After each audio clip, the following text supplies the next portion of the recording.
Hello everyone, welcome back to Kozzie. It's Rob here. How are you? I hope you're doing okay.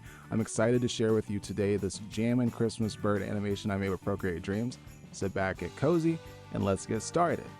Cause we ready today, period. At the very beginning of this, I started sketching some ideas in my sketchbook, and I found this idea from a reference photo on Unsplash of a round fireplace, stone-like if you will, and I decided to take inspiration from that. So I am going to trace my own actual sketch from my sketchbook into Procreate. I'm adding some fire. We're gonna add the fire glow to the background, as well as a little, you know, those little fence things.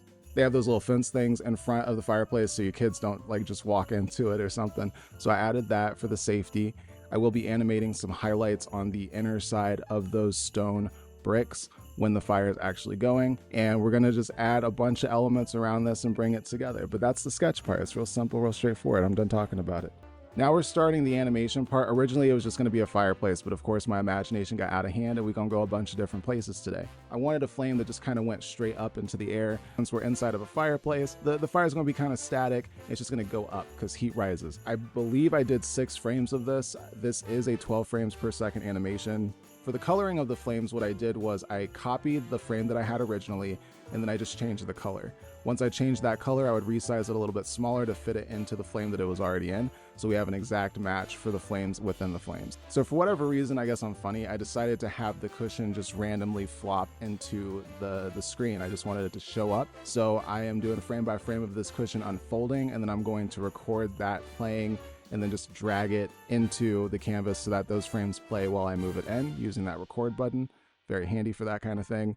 I didn't draw the bird on camera. These are the birds that I tried out before I came up with the red bird. I was going for a cockatiel because I had some when I was growing up. These ones are cute. I like the last one here. He's very round and orbous. The teddy bear didn't work out, you know, rip.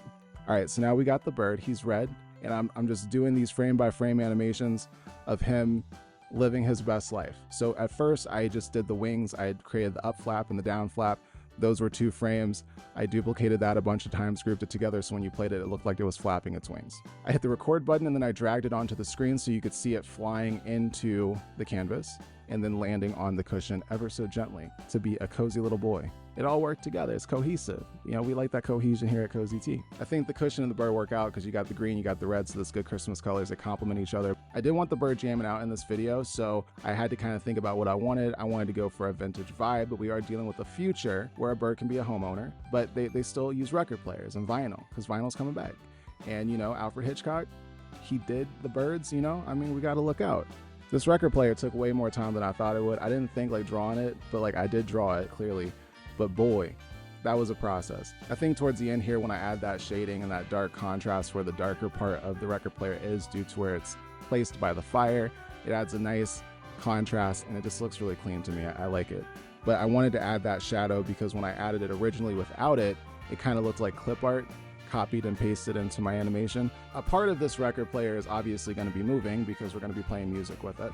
So I wanted to make sure that you could see where the vinyl would be. And then I'm also going to move the needle that is reading the music. And then I'm also going to be animating little sound notes coming out of that big horn of a speaker that the record player has attached to it.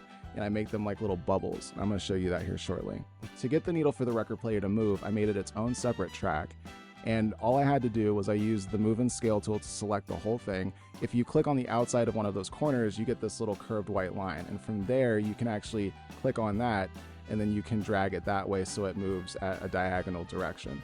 And that's how I did the shakiness of it, kind of riding the vinyl, getting the sound into the speaker. Next is one of those educational administrative moments where you kind of realize the tedium of moving stuff around. I wanted to move these beak movements into a different part of the animation. So if I want to do this, I have 1 of 2 options. I guess 3 options. I could just redraw it earlier in, which is not happening today, or I could move them individually. The next option is to group all of them together, then move it, and then if you want to keep them as individual frames, you have to ungroup it again. And when you ungroup it again, it does create a new track under it sometimes. It doesn't do it every time. I don't know what the reason for this is. Going back to the animation process, I'm gonna have this bird, I guess, sleeping for like 5 seconds in this video before he starts jamming the heck out. I just use the warp tool, so I select the whole image, and I have his head and body separated for a lot of the movements that need to happen in this animation. So for him to breathe, I'm taking his whole body, with the warp tool, and I'm just dragging it up ever so slightly, and that creates this slow moving pattern that you would see as breathing. And that was actually really easy to do using the record button. Next, I'm just dragging out the needle to the part of the video where I'm gonna have it start moving. So the bird's like, he's trying to talk to the record player, like, hey, start, like play music, like, the Siri or whatever, but it doesn't do it. So he gets grumpy and he has to get up and go and, start the record player. For him to fly to the record player, I just took the same animation that I had from before when he was flying into the screen. So I'm not doing anything new. I'm saving time here, just using what I already have. A lot of times it's about working smarter, not harder. So don't think, if you want to do it frame by frame, that's lit. I have nothing against that. But if you want to save time, you want to get something out faster, or just have fun and get something done quickly, this is one of those ways you can do that. So to get the bird to peck at the record player, we have to detach the head from the body. I know it sounds morbid, but I have these as two separate tracks just to really get that head motion that works really well. And this is a part you could do frame by frame as well. I think this is where, that creative influence comes in, the decisions that you can make. You have various options with Procreate Dreams, and I think it's nice that you could go either direction. You can see that I'm not fully finished with the animation because the old bird is still on the cushion. He's got like a twin brother here, but don't worry. It's just the Twilight Zone. It's not real. There's just one bird. There's a lot of final touches that I add to this animation. One of the last things that I'm adding here is these music notes. So I'm going to have them coming out of the speaker, as I said, and they're gonna have this bubble effect. What I did was I drew the music notes and then I selected them as a layer or a track. And then I hit the record button and I just drag it out to be much bigger. And then it looks like it's coming out of the speaker. Then I do a frame on top of that where it starts to kind of blow up a little bit. And then after that, I make these little lines to insinuate that it's popped. I do that to both notes, and then I copy those and I change one of them to the color blue and leave the other one white. And then I have them coming out so they're just coming out really quickly, rinse, repeat until the very end of the video. Very simple, very easy, and it looks great. Some of the other final touches that I'm adding are to the stockings. Originally, they were just going to be in the back, but I decided to make them move. I just wanted to add something to the background more than just the bird jamming out. So this is a subtle thing that I did. I removed the faces of the stockings from the beginning of the video and made it so you could see them at the end. And I'll show you that once the animation is playing. So I didn't record everything just to keep the video shorter. If there's anything else you would like to know, just let me know in the comment section. I'd be more than happy to answer any questions you have about Procreate or Procreate Dreams to help you with your animation journey. I am here learning with you, so your questions help me, and hopefully my videos help you. If not anything else, you're cozy, you're safe, and you're happy.